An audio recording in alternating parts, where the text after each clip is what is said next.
Alam mo, dito sa mundo, minsan talaga hindi natin maintindihan yung takbo ng buhay. Yung tipong sa araw-araw, walang pagbabago. Na minsan disappointed ka. Bakit ganyan yung buhay na tinatahak mo? Pero mas pinipili mong ituwid pa rin yung nararapat. Gumagawa ka ng paraan na maisaayos yung planadong buhay. Narito ako sa isang lugar na di ko maintindihan.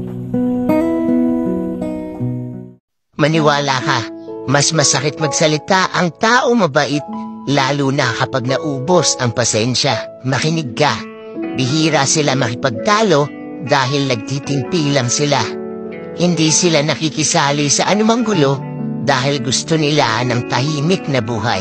Pero kapag napuno ang taong to, maniwala ka o sa hindi mo kakayanin yung mga salita na mabibigkas nila sa'yo. Kaya huwag mong galitin ang taong tahimik pero nasa loob ang kulok. At kumukulo lang sa taong hindi ka nais-nais ang pakikitungo. Kaya huwag abusuhin ang taong mabait sa'yo. Baka di mo makayanan kapag sila ang nagalit.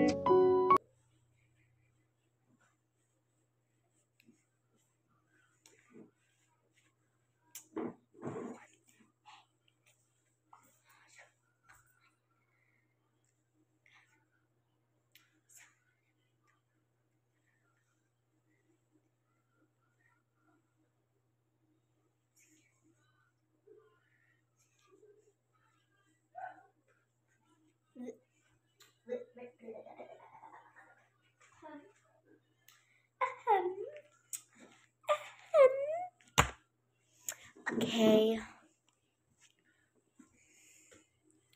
Please, wag ka masakit. Di pala eh.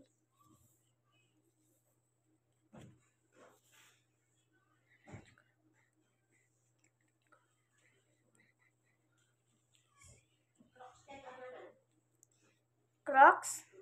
Okay. Maghangat ka na. Sino napinpintas? Ikaw, no ni ate? Pinpintas ni ate. Ni ate napinpintas. Napinpintas ka. Ah. Ah.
Blow yun.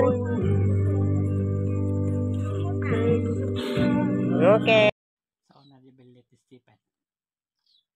Tama natin muna. Favorite na mayaman. Daddy, batik pwede tayo tagti. Panay pa ka no? Tama na yan. Tara ko ba lang?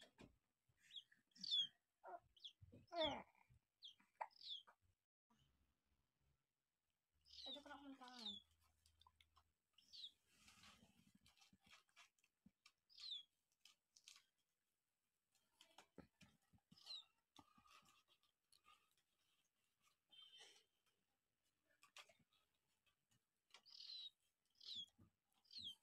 Kita na nga talaga.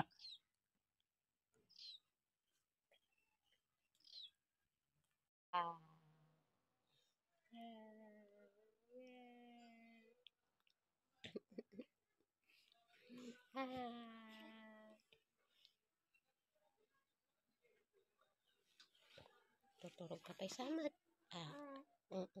Tutulog ka pa'y. Smile man nga, Rod. Smile, Bia. Smile. Kanya na kami sugsug ka. Kita man dahi tachin mo. Bia. Bia. Naka nagtigustat ta, diba? Nagangot ka. Nagangot ka. Naramin-gaminan niya. Nagangot ka niya. Sino napinpintas? Ikaw, no ni ate? Pinpintas ni ate. Ni ate napinpintas. Napinpintas ka.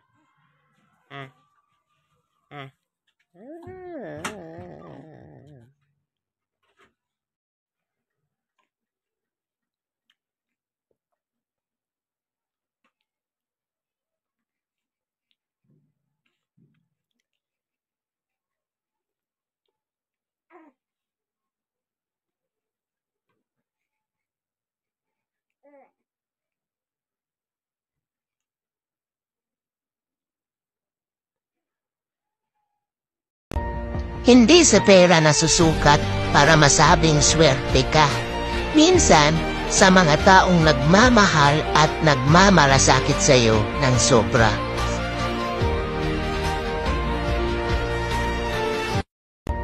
Hindi sa pera nasusukat para masabing swerte ka. Minsan, sa mga taong nagmamahal at nagmamalasakit sa iyo ng sobra.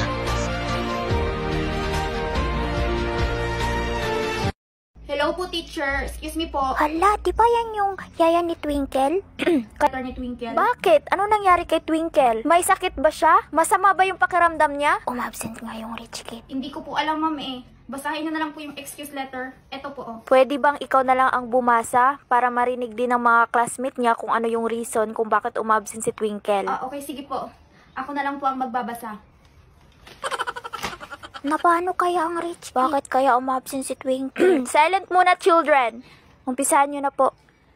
Dear teacher, Please excuse me for being absent today because nai-stress at naguguluhan po ako, teacher. Pinoproblema ko po kasi, teacher, kung paano ubusin yung baon ko. Dahil po, dumadami na po, teacher. Pinamigay ko na nga po sa mga classmate ko yung mga baon ko. Pati na din po ang mga estudyante sa school. Kaso, teacher, hindi pa din po nauubos. At saka dinagdagan ni mama ng 2 sako yung baon ko na pera at naging 3 sako na. At hindi lang yon, teacher, pinuno din ni mama yung bag ko, kaya puro pera. Dinagdagan ni mama ng 2 sako yung baon ko na pera at naging 3 sako na. At hindi lang yon, teacher, pinuno din ni mama yung bag ko, kaya puro pera na yung laman. Hindi ko na alam yung gagawin ko, teacher. Pati si mama nai-stress na din sa kakabilang ng pera niya. Pati na din si yaya nai-stress sa dami ng sahod niya. Every week na kasi yung sahod niya, teacher. Kaya po napagdesisyonan ko po na pupunta na lang po ako sa Korea. Doon ko po uubusin yung baon ko. Lagi po kasi ako pinapagalitan ni mama kapag di ko nauubos yung baon ko sa school. Kaya bilang anak niya, kailangan ko po talaga ubusin yung baon ko. Absent muna ako, teacher, ng 3 araw. Mamimiss ko yung mga classmate ko, pati na din ikaw, teacher. Sana naintindihan niyo po ako, teacher. Hanggang dito na lang po yung letter ko, teacher.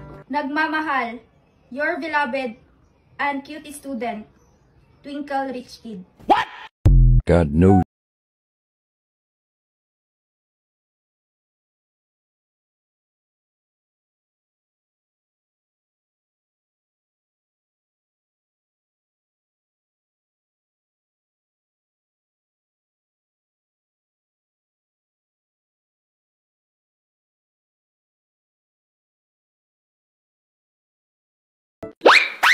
Dati, plano kong mag-ipon. Ngayon, naipon na yung plano ko. Ang hirap naman kasi maghanap ng pera eh. Sana dumating yung araw na pera naman ang maghanap sa akin. Kasi napapagod na ako magharap sa kanya. Dati, plano kong mag-ipon. Ngayon, naipon na yung plano ko. Ang hirap naman kasi maghanap ng pera eh. Sana dumating yung araw na pera naman ang maghanap sa akin. Kasi napapagod na ako maghanap sa kanya. Di ka man nagjigusan. Di ka man nagjigusan. Yay! Ano naman? 5 little monkey, Humpty Dumpty. Mama called the doctor and the doctor said, pagbilang kong 3, nakatago na kayo. Kayo po na nakaupo sa...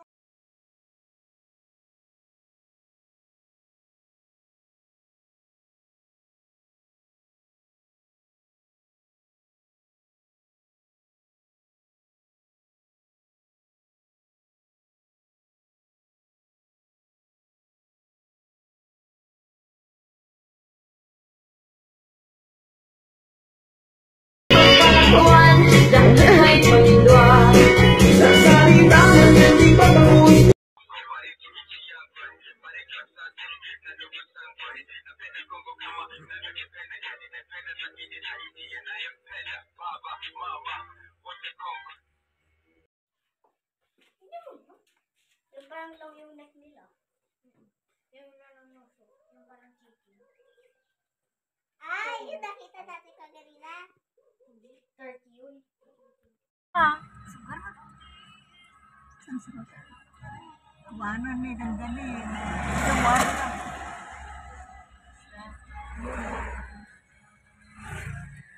Kala yan.